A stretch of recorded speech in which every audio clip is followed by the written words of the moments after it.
This information is for those lost English heirs and British subjects within the British American colonies that is now called the United States of America.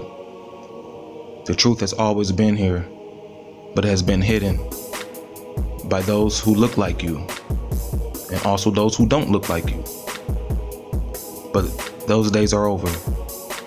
The day of truth has come. So for those who are here on this page, please pay attention, because you're not going to get this information direct and concrete like this anywhere else. Black elite.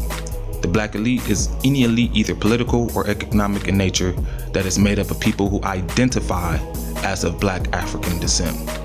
Now we know there's no such thing as so-called black as a so-called identity, because it's only a so-called complexion or a legal term that equates to slavery or dead, which is called non compos mentis or civilly mortuus. In the Western world, it is typically distinct from other national elites such as the United Kingdom's aristocracy and the United States upper class. Alright, now since I'm speaking about so-called United States, we're going to talk a little bit also about the United Kingdom, because their history goes back also to the so-called United States because of the so-called, once again, British American colonies. In the United Kingdom, the black community has largely consisted of immigrants and their descendants whose residency in the country dates from old empire or that of the new Commonwealth. Now we're going to go ahead and look into that information regarding the old empire and the new Commonwealth, and we're going to go ahead and skip past the rest of this info. Go read it on your own time if you want, but now we're going to go to the United States. Alright, now pay attention to this. A chief of the Crow Nation, because these are so-called melanated brothers and sisters, because I'm going to show you how these are actually English heirs, and these may be the ones English heirs or British subjects who either A, who sold out, B, was forced to, or C, is a denizen who came over to do this to the empire. Alright, but we're going to find out who they are, at least right now. Okay? A chief of the Crow Nation. So he's calling himself a chief of the Crow Nation. So this is his identity now.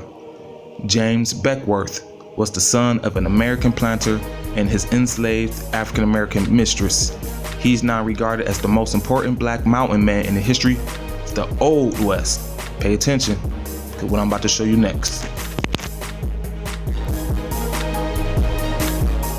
Our favorite website, House of Names, and the information that they find on here is pretty accurate, and you can go verify it yourself. Beckwith, history, family crest, coats of arms.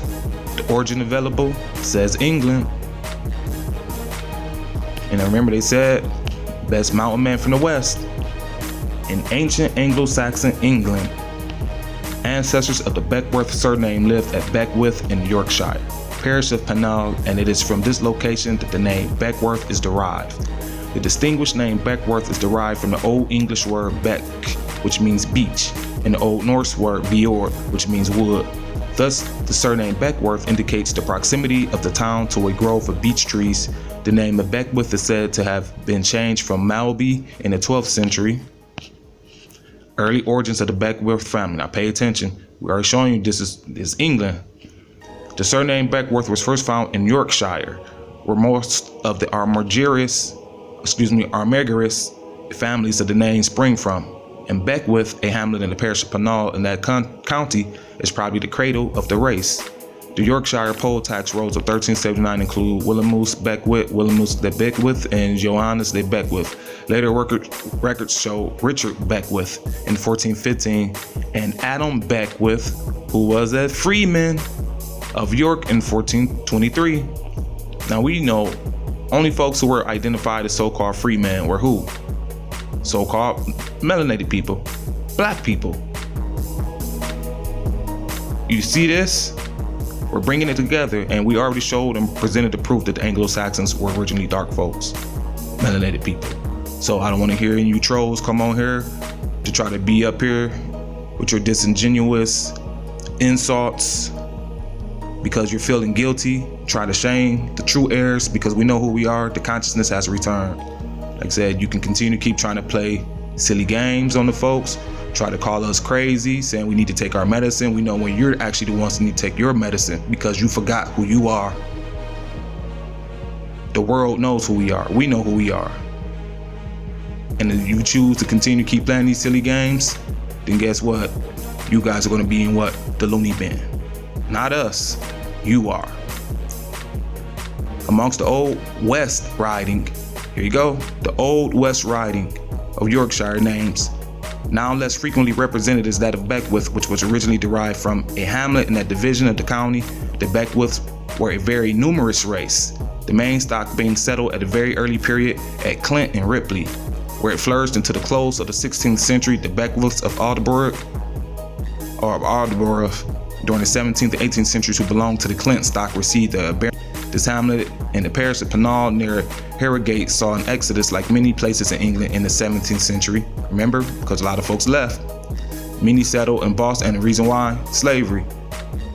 Including Robert Beckwith, went out in 1635 in the transport bound for Virginia. Now pay attention to what I'm about to bring you right back to, because remember this says most of them went to Virginia. Back to the black elite.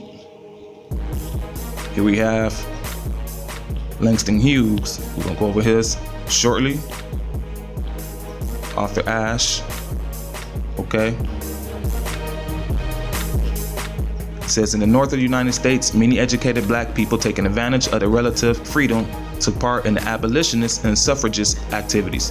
They also provided support to stations of the Underground Railroad prior to the abolition of slavery. Later, during the Reconstruction era, a number of them took part in various professions and grew quite wealthy in places like Brooklyn. In the South, an elite started forming before the American Civil War among free black people who managed to acquire property. Of the free people of color in North Carolina in the census from 1790 to 1810, 80% can be traced to African Americans free in Virginia during the colonial period. Let me pause. And it is absolutely correct. Because most of us, if we realize once we do our family ancestry over here in so-called America, who identify as so-called black Negro colors, Ethiopian, etc., which no one I know identifies Ethiopian, no offense, but those not our classifications. That's not who we are. We're Anglo-Saxon Berbers, i.e. English people today. But our identity or our history, most of us can trace it back down to starting Mississippi, trace it from Mississippi, going to the so-called East Coast, and the so-called East Coast colonies, from East Coast colonies, or the 13 colonies, well, at least, Virginia is one of them, but most will say North Carolina, South Carolina, Georgia, and then it would trace it up back to Virginia. And that's where my descent on both sides, as I realized, goes not only from South Carolina, but also Virginia. Okay? And like it says, from 1790, because of the census, and remember the census they were using at this time in 1790 were based off of your surname. Your surname dictates where you come from, at least what your lineal descent is. All right. It says 80% can be traced to so-called African Americans free in Virginia during the colonial period. Now, once again, we already know that we're not so-called African Americans. All right. So just pay attention to that. Most were descended from unions between free white women and enslaved or free Africans or African Americans. Now remember, melanated people were on both sides, called free, slave, and African Americans. So it's a mixture. All right. Free black people migrated into frontier Virginia and then to other states over several generations in the colonial period, as did many of their neighbors. Extensive research into colonial court wills and deeds has demonstrated that most of those free families came from relationships or marriages between white women, wrong, servant or free, and black men, servant, free, or slave. Such relationships were part of the more fluid relationships among the working class before the boundaries of slavery hardened. Okay, now we just read what they said about Virginia. Okay, and we just read and put the point together with a chief of the Crow Nation. So he definitely couldn't have been a so-called chief of a Crow Nation, especially his surname Beckwith goes all the way back to the Kingdom of England. You see what I'm saying? This was always England. Let's go to Langston Hughes.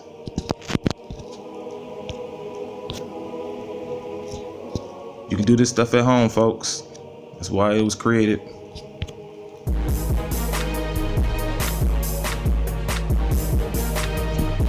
Look at that. France, Ireland, Wales. Hughes. The ancestors, the bearers of the Hughes surname was, and now remember, France gave back, France relinquished all of its claims in the so-called America to Great Britain. So as you see, you're still underneath the realms of Great Britain, even as the so-called descendant of the Kingdom of France. The ancestors, the bearers of the Hughes surname, Welsh, Britannic, Celts, Berbers. However, their name came to Britain with the Norman invasion. There you go. Hughes is derived from the old French personal name Hugh, also spelled Hugh. This name was made popular by the exploits of several saints, including Saint Hugh of Lincoln, who was born in Burgundy and established in the first Carthusian monastery in England, as well as Saint Hugh Cluny. Hugh called the Grantmanel, blah, blah, blah. Hugh called Montgomery Earl, blah, blah, blah. Read the rest of it on your own time. The surname Hughes was first found in Carmarthenshire, located in southwest Wales, one of the 13 historic counties and presently one of the principal area in Wales. And remember, we already did the so-called the lesson regarding the Anglo-Saxons, and they were telling you how the folks of Wales were dark. Okay. And then all of the different spelling variations, you know, you get it. And then let's check Arthur Ashe. And what it said, he became a member of the African American upper class. His direct line of descent in the United States could be traced to 1735. Okay, now let's see why. Ashe.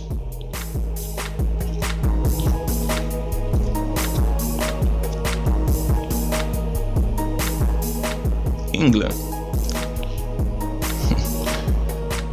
Non nobis sed omnibus. The vast movement of people that followed the Norman conquest of England in 1066 brought the Ashe family name to the British Isles. So they're showing that the Ashe family came with William the Conqueror. They lived in close proximity to Ash Tree. As such, the name has local references to towns called Ashe in Derbyshire, Surrey, Hampshire, and many other places.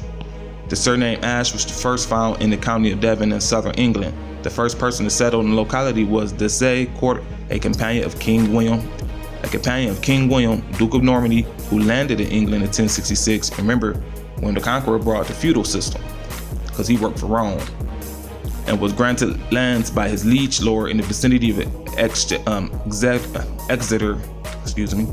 Alternatively, the family could have originated in Ashe or Ashe, a chapelry in the parish in the Union of Lancaster and Durham.